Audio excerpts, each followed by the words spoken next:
Now, actually, I have to say, I'm glad to see that there's actually some attention internationally being directed at the murder of independent journalist Francisca Sandoval of Señal Tres de la Victoria in Santiago at the May Day March, the class struggle May Day March in Santiago.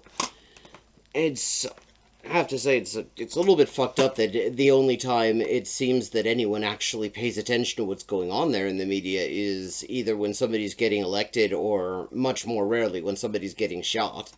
Not to say that uh, it's that paying attention that's rare. The Guardian managed to do a typical Guardian job on their article on the subject, which is to say that they left out pretty much every one of the most important bits. I mean, they correctly said that she was shot at a at the Marcha Clasista por el 1 de Mayo, the class struggle May Day March, and they what they left out though is that people I've been talking to were actually kind of amazed that this route was approved for the march in the first place because it's a known conflict zone with something called the Meigs Mafia, La Mafia de Meigs. Meigs is the name of the neighborhood. It's not far from Santiago's central station.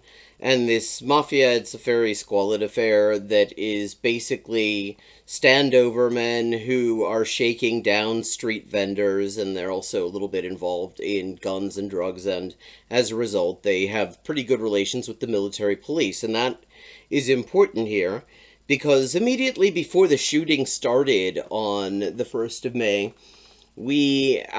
there are photographs of these fuckers.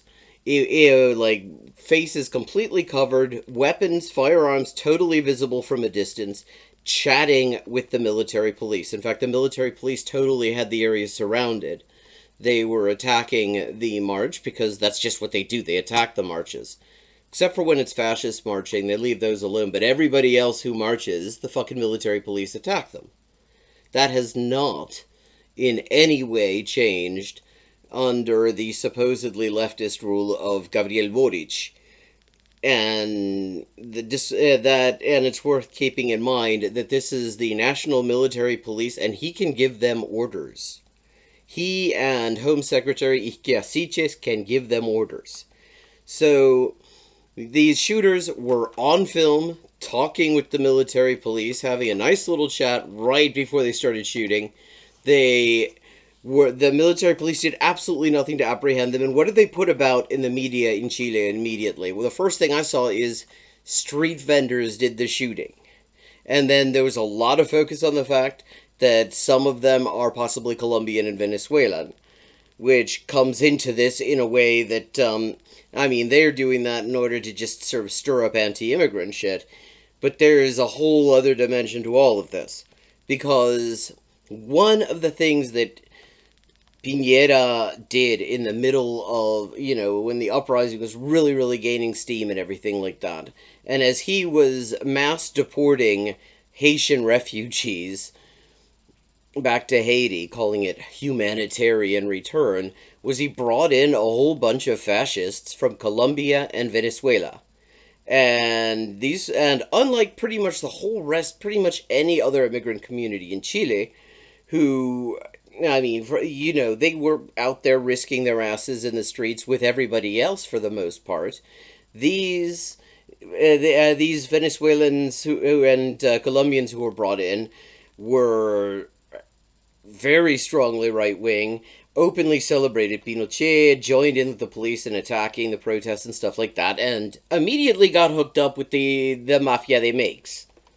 So this murder of an independent journalist, of Francisca Sandoval, is very much the responsibility of the military police, both in terms of they clearly knew that something bad was about to happen because it is a place where it's a known conflict zone to begin with. There's a lot of violence that goes down there in this particular area by the central station. But they're sitting there chatting with they're chatting with these guys with guns, and it's like, where the fuck did they get the guns in the first place? It's not easy to get, under the table firearms in Chile. But I can tell you one group of people, one institution of the state that is regularly caught out selling their own arms supply onto the illegal marketplace is the Chilean military police, Carabineros de Chile. So how any of these fuckers had their guns, they're standing there chatting with the military police, and then they go open fire. And witnesses are saying there were like 5 shooters. And somehow practically everyone they hit was a journalist with independent media. Francisca Sandoval was not the only one who got hit. She was just the only one who got killed. And since then, the military police have been attacking the vigils that have been held for Francisca. They have, I mean, which is not a new thing either. I mean, I personally have witnessed this. I was at a march for Rodrigo Avilés, a young student from Santiago, who was nearly killed by the military police at a protest in 2015. And there was a huge march through Santiago wishing him well and demanding an end to the repression. And it was chill as fuck. And then we get around to La Moneda, to the presidential palace, and immediately we come under heavy attack from 2 different sides. This is just kind of how it works. This is what they do. And you have to keep in mind that this is a strict military hierarchy. I call them the military police because they literally have a military hierarchy. They've got courts martial. They have officers and enlisted personnel. And they are required to obey orders immediately and without question. Unlike the plainclothes cops, the Policía de Investigación, who are considered a civilian bureaucracy, much more like a normal police force that in other places. These people are military.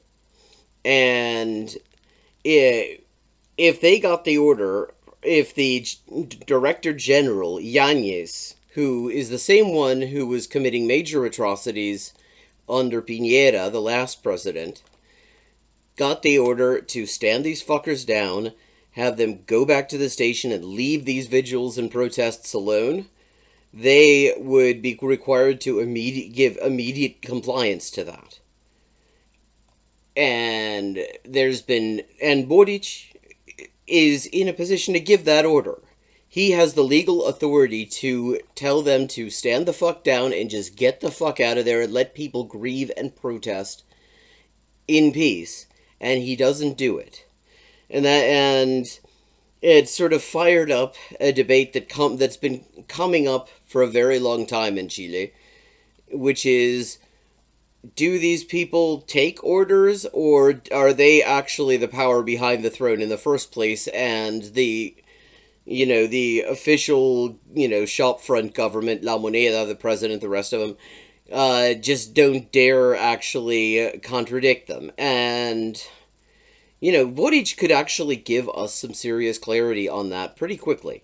Because if he gives the order, either they immediately comply, in which case we knew that every single government in the past several decades could have called these people off, could have called them off and saved a lot of lives. Or we find out that they just utterly ignore them, and the government simply is powerless to do anything. And either way, clarity is created. But there's been a hesitance, as far as I've been able to determine, nobody seems to have ever tried giving the order. And not in a public way, anyway. So they kind of have deliberately left this ambiguity where you're left having to wonder, are they unable to stop this fucking terror, or, are they just unwilling? And, I mean, to me personally, it doesn't matter, because either they're powerless to help, or they're deliberately harming. Either way, you can't count on them for anything and you're on your own.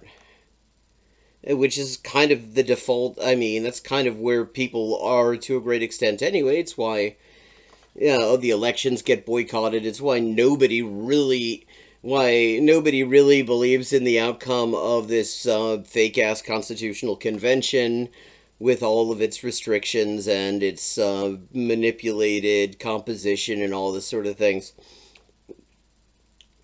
But this is not just a journalist getting shot by some everyday, ordinary, decent crims. This is a journalist getting shot by organized crime figures directly connected to the military police who were seen talking with the military police right before they did it.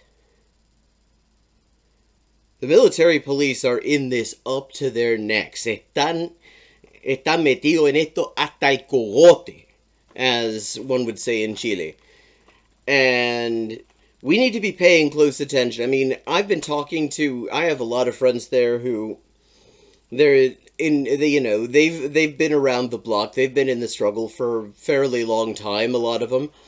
And they're anything but alarmist. They do not scare easily.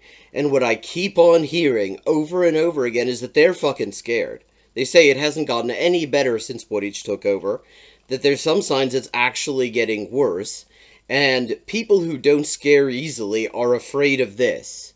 So we really ought to be paying a hell of a lot more attention to what's going on in Chile, both because I mean, the weapons that are being used against the people there, those weapons, to a certain extent, are supplied by the U.S. and Europe and Israel. It's worth noting they supply a lot of it, and the support for this regime comes. The U.S. backs it to the hilt. Has ever since the changeover. I mean, they got ambivalent about Pinochet for a while in the 80s because he just went way beyond. He just really kind of overstretched things and did all sorts of shit, like doing a car bombing in Washington, D.C. that Washington really wasn't happy with, and developing chemical warfare capabilities that still have not been accounted for. Pinochet was making fucking sarin gas and all VX as well, and since Pinochet left office, there still has not been a full accounting of where all that material went, or even whether the army have stopped making it. We just know that supposedly it's officially no longer happening.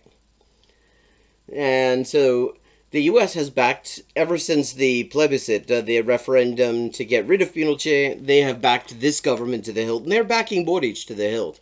I mean, you have people who have these just ridiculous ideas that, stoked by the media, that Boric is some sort of radical leftist and everything like that, and people are like, fuck, New Allende just dropped, watch out for the CIA. It's like, no, he doesn't have to watch out for the fucking CIA, you dickhead. The CIA is kind of cool with him. He's not doing anything that would piss them off. He's not likely to do anything that would piss them off. That's not the kind of guy Boric ever was. He came to prominence because he was one of the figures related to the student movement who would denounce the student movement just to make the media happy. He is an absolute, he sucks up to whoever he needs to. So, I mean, we need to stop with this idea that he's like some sort of New Allende or some bullshit like that. He is not. I mean, if anything, he's like a new Aylwin, trying to calm the shit down after it comes to a head as people revolt against a repressive regime that is completely screwing them over and ruining the environment. That's what he is. He's the guy who's supposed to calm the shit down. And so, yeah, the Chilean state is up to, is in the murder of Francisca Sandoval up to their necks. And what people are demanding on the streets right now in Santiago is an end to impunity, that it gets properly investigated. They actually go for everybody who's responsible, up to including the Yañez, the director general of the military police.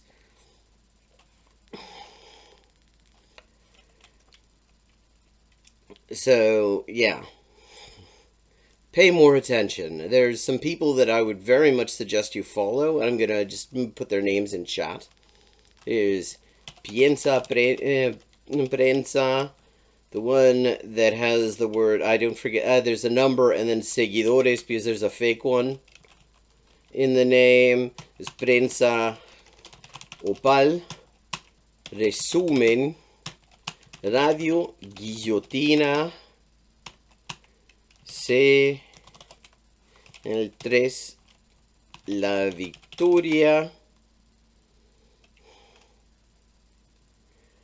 and Radio Villa Francia, another great community radio project. And I would very much suggest keeping an eye on those accounts. They will keep you up to date. I mean, they have people on the ground who are doing really excellent, high quality video reporting on what's going on. And it's important. The world needs to actually see this. And we, in countries that are actually responsible for propping this up, for keeping this going there, and in so many other parts of Latin America, we especially need to be making sure that this is actually seen and that that responsibility is known. So, those are the thoughts on Chile as it is tonight.